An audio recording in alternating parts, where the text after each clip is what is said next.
하나님께서는 이 북왕국 이스라엘을 아수르에 팔고 남왕국을 바벨론에 팔았다는 것은 값을 받아서가 아니라 내어준 바 된 일들을 뭘 그게 교훈이 된다고 남겼는가 하는 게 이제 우리의 독자의 질문이 됩니다. 쉬운 이해는 이분법입니다.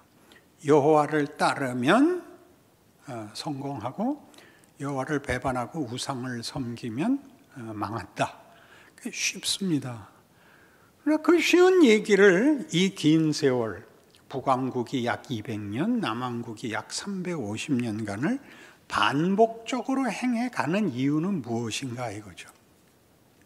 그러니까 이 아비야가 왕이 될 때 그 아버지와 어머니가 이 아들을 다른 아들들보다 더 사랑해서 28명의 아들 중에 아비야를 택하고 나머지는 혹시 문제가 있을까 봐 왕위에 오르지 못한 그 다른 형제들은 전국에 분산시켜서 탈이 없게 했다. 아까 우리 봤죠. 지혜롭게 행했다. 그러나 그렇게 간단하지 않다는 것쯤은 아시죠. 이 왕권을 둘러싼 그 정치 세력의 충돌이라는 것은 끝까지 그 귀추를 알 수가 없습니다. 여기에는 또 왕족의 모든 친척들이 섞이고 외척이 있고 이 친족들이 있는데 보통 외척의 세력이 큽니다. 왜 크냐 하면 그 자식을 그 부인이 낳지 않습니까? 왕비와 그 처가 쪽이 그 자식에 대한 애착심은 친가 쪽보다 더 강합니다. 그런 일들의 어떤 참혹한 반복되는 그러니까 여호와의 신앙과 우상을 섬기는 헛된 신앙의 대치가 아니라 현실적으로 정치력 싸움, 파벌 싸움, 누가 왕권을 차지해야 되나 하는 권력의 싸움으로 점철된 역사가 350년을 계속되고 있는 것이 우리에게 무슨 효과가 있냐? 이 기록이 뭐냐? 이스라엘은 이것을 자기네 역사로 가짐으로써 이스라엘이 이게 통칭이죠. 남북 왕조를 합쳐서 이스라엘의 정신을 여기에 담고 있습니다. 이스라엘의 정신을 담는다는 것은 우리는 정신이라는 것이 완벽한 명분으로 초시간적인 진리라고 생각하는데 역사를 보면 그런 모두가 항복할 만한 명분을 얻는 데는 길고 지난한 그 모순과 갈등과 실패의 역사를 갖는다고 얘기를 하는 거죠. 쉽게 하나님만이 최선이다, 하나님만이 유일하다 이렇게 답을 얻는 과정은 마치 하나님과 우상 중에 아무도 다 신이 아니라 수단에 불과하고 변명에 불과했었다 하는 역사가 있었다고 얘기를 하는 것이죠. 그러니 우리가 예수를 믿고 나서 가장 크게 얻어 걸리는 시험이 뭐냐 하면 예수를 믿기로 하면 그걸로 내가 할 일이 다 끝났다고 생각을 하고 다 끝났는데 왜 현실적으로 다 끝난 고백 그리고 다 바친 진심이 보상을 받지 못하는가에서 헤매게 됩니다. 우리는 사실 하루가 바쁩니다. 하루는 일주일보다 길고 일주일은 1년보다 길고 눈 깜빡하면 7, 80년이 후딱 지나갑니다. 그동안 뭘 했냐? 실패한 것밖에 없죠.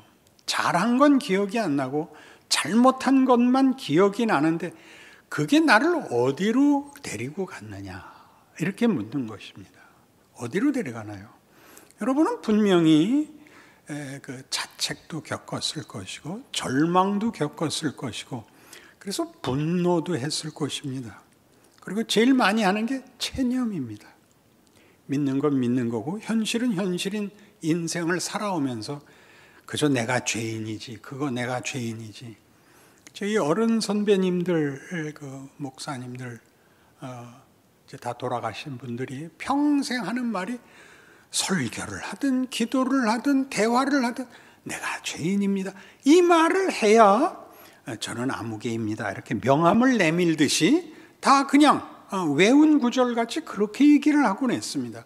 그래야 참으로 진실하고 말이 되고 이렇게 생각을 했는데, 그렇게 얘기하는 건 사실은 우리 인생이 만들어지는 과정이 이렇게 한 번의 진심, 한 번의 각오로 끝나는 게 아니라 그 각오를 현실적 도전, 여기 지금 열왕기에서는 권력, 그 싸움 속에 들어가면 권력을 뺏기지 않기 위해서 무슨 짓이라도 하는 수밖에 없습니다. 살고 봐야 되니까. 그까짓 것 그냥 목숨을 바치면 되잖아. 그건 선택의 여지가 없을 때의 얘기고, 선택의 여지가 있으면 무슨 짓을 해서라도 사는 것이 첫 번째 책임입니다. 왜냐하면 비겁하게 다 타협하고 사는 게 그게 신앙이야? 죽는 게 최고의 포기입니다. 죽으면 끝입니다. 죽으면 더 이상 아무 책임이 없어집니다. 살면, 살아있는 동안은 매일이 마치 어제가 없었던 것 같이 새삼스럽게 아슬아슬합니다. 여기를 무슨 뚜렷한 어떤 승리의 기억, 뚜렷한 완벽한 해결이 없는 채로 살아야 하는 것이 사실 우리 신자들에게는 제일 괴로운 것입니다. 그러나 이제 이런 길을 하면서 이 사람들이 350년을 어떤 현실 속에서 살아왔고, 거기에서 이스라엘이 하나님을 하나님으로 인정하는 일이 어떻게 만들어져 가는가를 기록하고 있다는 걸 안다면 350년이나 하고도 또 한참 더 해야 되는데, 우리 가지고 한 7, 80 인생은 겪을만 하지 않나요? 그리고 그것이 정상적이라는 생각을 한다는 건 얼마나 위로가 되나요? 어떤 정상적인 그 과정이 되나요? 우리가 현실을 해결하기 위하여 타협한 것이, 타협해서 얻은 결과물이 별것 아니라는 걸 아는데 평생이 걸리는 거죠. 성공, 승리, 만족. 우리 보통 무병장수, 부귀영화, 만사형통이 살아보면 그게 아무것도 아니죠. 그게 아무것도 아니라는 걸 알아서 과거에 자기가 그 눈앞의 해결을 위하여 그저 실력이 없어서 타협하고 눈 질끈 감고 저질러버린 모든 비겁한 것들이 이제 내가 나를 버리고 취한 결과가 소용없는 짓이라는 걸 알게 된다면 선택은 딱 하나밖에 없습니다. 멋있어지는 수밖에 없습니다. 이제는 그런 거, 그러니까 여러분들이 신앙생활을 제대로 하고 있다면 이걸로 확인하면 됩니다. 내가 다시 젊은 때로 돌아간다면, 이렇게 말하는 거는 가장 어리석은 얘기입니다.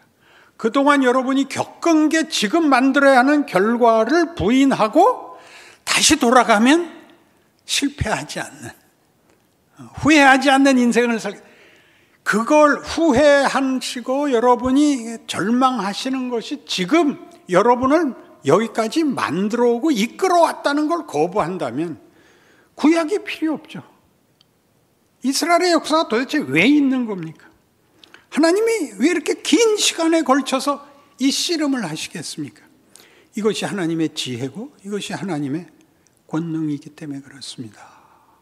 시간은 그냥 흘러가지 않습니다. 시간은 쌓입니다.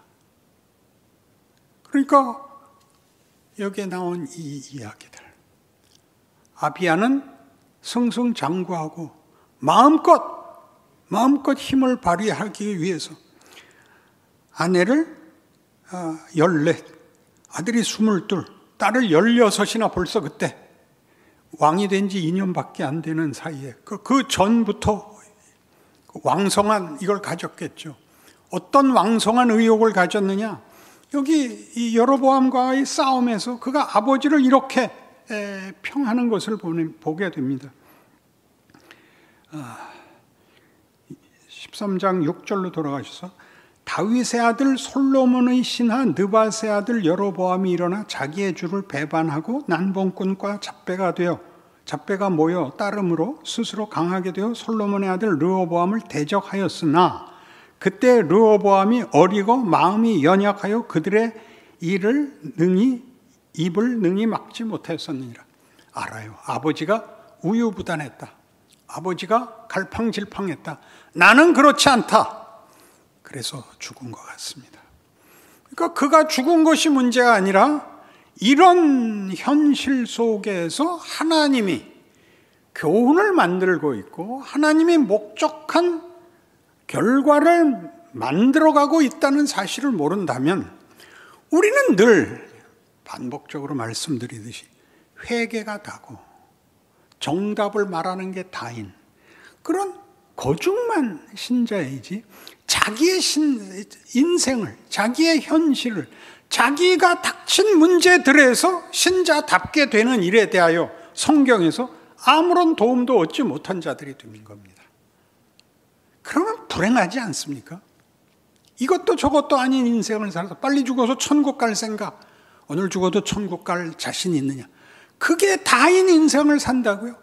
오늘을 살지 못하고 지금을 살지 못하고 현실에 내 앞에 주어진 도전 앞에서 신자가 어떻게 갈등하며 내가 어떤 과거의 그런 모든 것들을 거쳐와서 이 자리에 왔는가? 이 답들이 나오기 시작해야 될 거 아닙니까? 그렇죠. 그러니 누구한테 우리 코로나 벌어지자 세상에 그냥 교회에다 다 책임을 집어던졌죠. 교회 책임이라 그렇게 얘기하는 건 세상은 다른 기대가 없어서 그렇습니다. 소망이 없어서. 교회는 이걸 받자 서로 비난했습니다. 교회가 왜 그래? 그 교회는 왜 그래? 그 교회는 왜 그래? 그거 아닙니다. 교회 보고 말할 문제가 아니고 여러분 각각입니다. 신자들이 수준이 있어야 됩니다. 실력이 있어야 됩니다. 그래야 교회가 되는 것이지 교회가 신자를 만드는 게 아니라 신자들이 모여서 교회를 만들기로 한 거 아닙니까? 그러니 여러분 각자가 이 시대에 우리의 현실은 늘 불안합니다. 그리고 두렵습니다. 혼란스럽습니다. 세상은 그렇게 우리를 칩니다. 우리가 살아온 나날들의 경험들이 그 정체를 세상이 우리를 어디에 끌고 가는가를 이해하신다면 이제 간파하실 수 있다면 정당한 신앙생활이 여러분의 책임이고 여러분의 몫이고 여러분의 자랑이 되어야 할 것입니다. 그 인생 사시는 여러분이시기 바랍니다. 기도합시다.